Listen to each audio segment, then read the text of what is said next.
Hi, I'm Lee from The Middle Ground.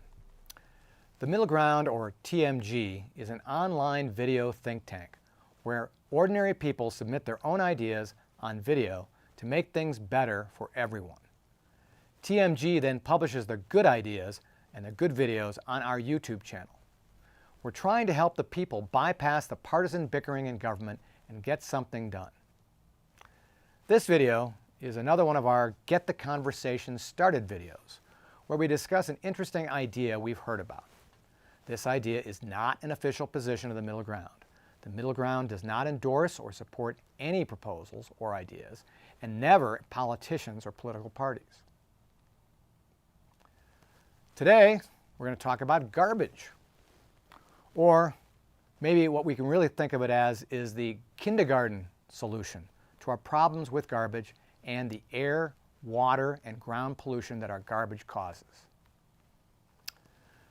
Producers, marketers, and users of environmentally damaging products and services like plastic should be required to either recycle, dispose of, or clean everything they produce. If they don't, they should pay a market-based tax or fee to make up for the environmental damage they are causing. That money would then be set aside to clean up their resulting garbage or for offsetting environmentally positive projects. Imposing a tax on polluting producers is not a new idea.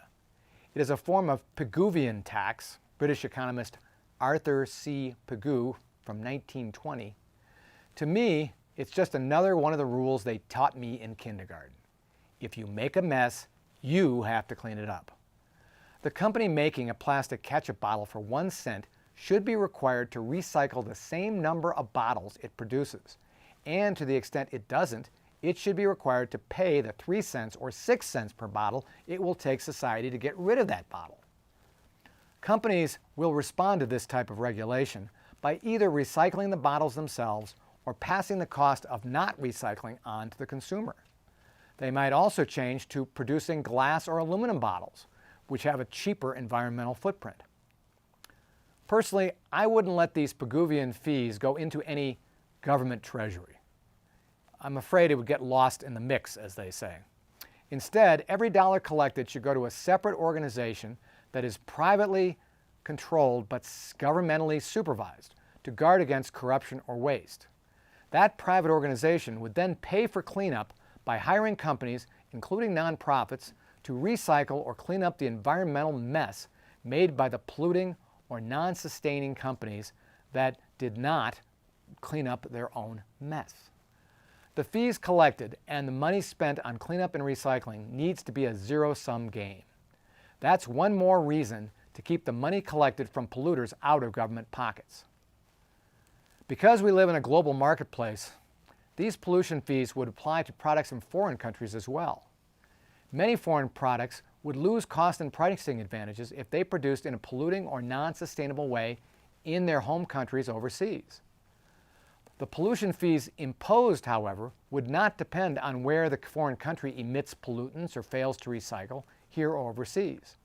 The pollution fee presumes that we are all sitting in the same big bathtub underneath the same big blue sky. Pollution anywhere hurts everyone, everywhere.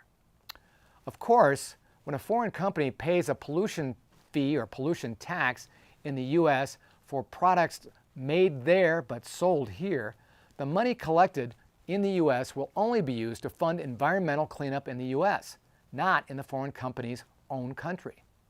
The net result, the U.S. will start getting cleaner at the expense of foreign producers. Eventually, the foreign companies and foreign governments will decide they don't want to subsidize American cleanup efforts and instead follow our lead and clean up themselves. Well, this could be a good idea, it could be a bad idea. It might be impractical, it might be expensive, it might be politically impossible. That's not the point. The point is to get you to start thinking about this problem and then send in your own video to TMG. If you're camera shy, just send in your video script for us to film. Or if you don't want to get creative, just send us your tax-deductible donation and support online grassroots democracy. We are all the middle ground.